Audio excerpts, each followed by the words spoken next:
27 রোজার রাতে সন্তান ফোন দিয়া বলে, বাবা আমি আগামীকাল রওনা দিলে রাত 2টা-3টায় গিয়া ঢাকায় নামবো, আমি সাহারি তোমাদের সঙ্গেই খাবো। মা বসে আছে, মায়ের সন্তানের বাবাও বসে আছে, সন্তান আসবে। রাত্র 2টা-3টা হয়ে গেছে, সাহারির সময় হয়ে গেছে, সন্তানের খবর নাই। শেষ টাইমে মা বাবা সাহারি খেয়ে ফজরের নামাজ পড়ে দরজার মধ্যে অপেক্ষা করতেছে, সন্তানের খবর নাই। 8টা, 9টা, 10টা বেজে গেছে, মায়ের মনটার ভালো লাগে না। স্বামীকে ডেকে বলে, স্বামীরে আমার সন্তান কই, আমার মনটা ভালো লাগে না, একটা ফোন লাগাও। স্বামী ডাক দিয়া বলে, চিন্তা করো না, ঈদের সময় যানজট থাকতে পারে, চলে আসবে। কিছুক্ষণ পর বাবার মনটাও ভালো লাগে না, বাইরে নেমে পায়চারি করতেছে। হঠাৎ করে একটা ফোন চলে আসছে। সন্তানের ফোন দেখে বাবার সে কি আনন্দ। ফোন রিসিভ করে যখনই সালাম দিল, অপর প্রান্ত থেকে সালামের উত্তরে সন্তানের কণ্ঠ পাওয়া যায় না। বাবা ডেকে বললেন, বাবা তুমি কে? এটা তো আমার সন্তানের কণ্ঠ নয়, তবে মোবাইলটা আমার সন্তানের। ওপার থেকে ডাক দেয়া বলে, আপনি কি এই লোকে, এই মোবাইলওয়ালার বাবা? বলে, হ্যাঁ।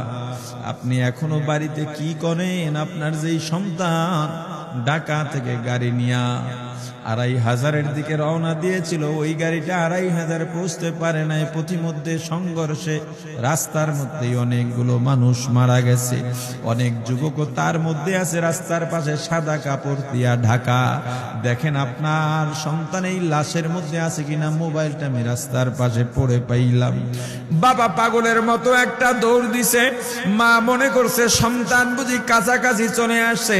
অন্যান্য সন্তানদের ডাক দেয়া বলে, তোরা কে, কোথায়, এদিকে আয়, তোদের ভাই বুঝি কাছাকাছি আসছে। আমার কলিজার টুকরা সন্তান, তোর বাবা যে আগায় আনতে গেছে, তাড়াতাড়ি নতুন চাদর বিছা, বালিশের কভার গুলো খুলে নতুন কভার লাগা, পানি গরম বসা, আমার সন্তান এসে গোসল করবে।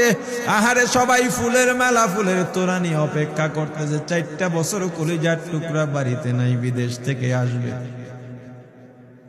বাবা স্পটে গিয়া দেখেন অনেকগুলো লাশ, সাদা কাপড় দিয়া ঢাকা। একটা একটা মাথার উপর থেকে কাপড় উঠান আর কৌতূহল বাড়তেছে, কাপড় উঠান আর কৌতূহল বাড়ে। হঠাৎ তাকায় দেখে কলিজার টুকরা সন্তান লাশের মিছিলে শামিল হয়ে গেছে। বাবা সন্তানকে ধরে কাঁদেন আর বলেন, বাবা এত আদর আপ্যায়ন, তোর জন্য এত প্রস্তুত রে বাবা। তোর মা তোর পথে বসে আছে রে বাবা, কি জবাব দিব বল? তুই যেদিন রওনা দিয়ে বিদেশ চলে গেলি, তোর মা সারা রাত ঘুমায় নাই, দরজায় গিয়া তোর পথের দিকে তাকা রইছে।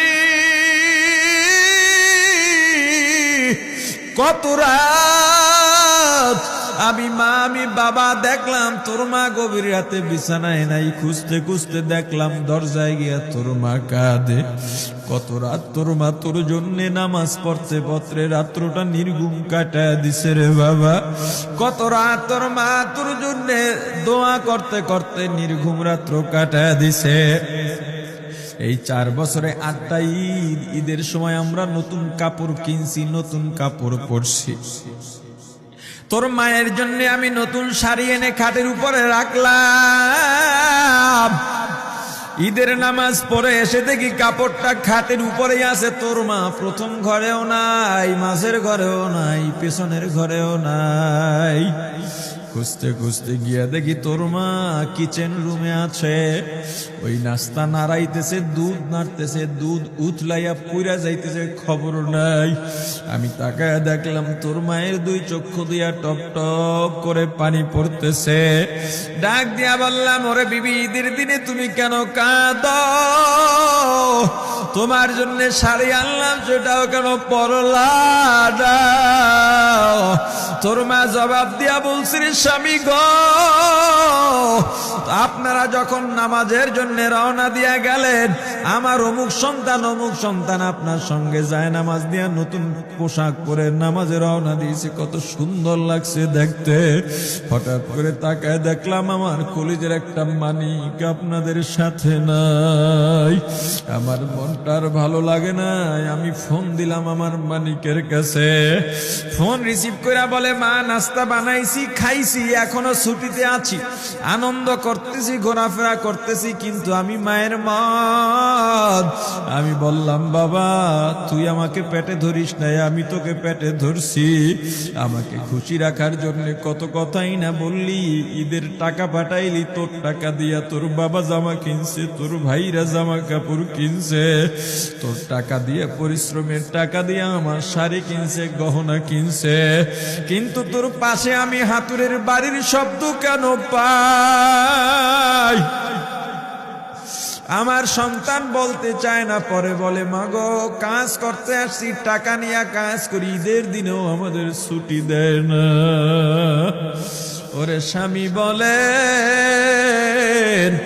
ঈদের দিনেও যেই সন্তান কাজ করে, এই শ্রমের টাকার শাড়ি আমি মা কেমনে পরব রে? ওরে বাবা, আজকে তুই আসবি, খবর শুনে তোর মা এক সপ্তাহ আগের থেকে ঘুমায় না, তোর জন্য কত রঙের পিঠা বানাইছি, তোর জন্য কত আয়োজন, আমি তোর মাকে কি বলবো বাবা বল। বাবা সন্তানের লাশ অ্যাম্বুলেন্সে উঠে বাড়ির দিকে রওনা দিছে। আহারে বাড়ির কাছাকাছি আসছে, এদিকে মা দরজায় গিয়ে অপেক্ষা করতেছে, গাছের আড়াল দিয়া পথের দিকে তাকায় আছেন। দেখেন একটা গাড়ি আসতেছে, মায়ের সে কি আনন্দ, বাড়ির মধ্যে দৌড় দিছে, তোরা কই তাড়াতাড়ি আয়, ফুলের মালাগুলা নিয়ে আয়, গাড়ি আইসা পড়ছে। বাড়ির দরজা দিয়ে যখন অ্যাম্বুলেন্সের হরেন দিয়া ঢুকতেছে, হুইসেল দিয়া ঢুকতেছে, মা একটা চিৎকার দিছে, ওরে এই মরণ গাড়ি আবার বাড়ি কেন, কার কপাল পুরুষে?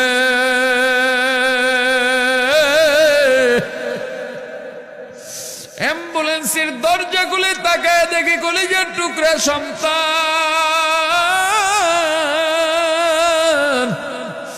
এমন ঘুমাইছে, আর জীবনেও উঠবে না। মা কাঁদেন আর বলেন, ওরে বাবা এটা তোর বিছানা নয়, নতুন চাদর বিছাইছি। বোন কান্দে আর বলে, ভাই আরে তোর জন্য ফুলের মালা পরাইছি, ফুলের মালা বানাইছি, একটু মালা পরাবো। মা ডেকে বলেন, রে সন্তান, 4টা বছর আমি তোর মা ডাক শোনার জন্য অপেক্ষা করছি, তোর জন্য গরম পানি করছিলাম, গোসল করবি, সেই গরম পানি যে তোর জীবনের শেষ গোসল হবে বুঝি নাই। ওরে পর্দালের মাগো, আর কোন ভাষায় বুঝাইলে বুঝবারে মা, দুনিয়ার জীবনটা ক্ষণস্থায়ী, এই দুনিয়ায় নাফরমানি করা যাবে না, এই দুনিয়ায় নাফরমানি করা যাবে না, অহংকার দেখাবার কিচ্ছু নাই, এই দুনিয়া ছেড়ে যাওয়া লাগবে। আল্লাহ এত দয়া করছেন, মায়া করছেন, ওই আল্লাহর সঙ্গে নাফরমানি করো না রে ভাই, ওই আল্লাহর নেয়ামতের অশুকরিয়া করো না, আল্লাহর নেয়ামতের শুকরিয়া আদায় করো, দুনিয়ার সব মোহ ত্যাগ করো, দলের মায়া ত্যাগ করো, দুনিয়ার মায়া ত্যাগ করো। এ আওয়ামী লীগ বিএনপি যারা করো, ক্ষমতায় যারা বারবার যাও, ক্ষমতায় তোমার দল গেলেই তুমি দাপট দেখাও, যুবকরে তোর 2টা পা ধরা লাগলেও পা ধরো রে ভাই, এই ক্ষমতা কিচ্ছু না, দাপট কিচ্ছু না, ওই কিয়ামতের ময়দানের নাজাতের চেয়ে বড় দাপট আর কিচ্ছু নাই। আল্লাহ রক্ত দিছেন, আল্লাহ জীবন দিছেন, আল্লাহর এই রক্ত আর জীবন দুনিয়ার কুফরি পুঁজিবাদী কুফরি গণতন্ত্রের জন্য দিস না, এই রক্ত আল্লাহর জন্য রাখ, এই জীবন আল্লাহর জন্য রাখ। আমার রাসূলের সুন্নাত দিয়া নিজেকে মোড়াইয়া নে, নিজের জীবনটা গড়াইয়া নে, ওই পরকাল হবে তোমার আমার জন্য মহা শান্তির জায়গা।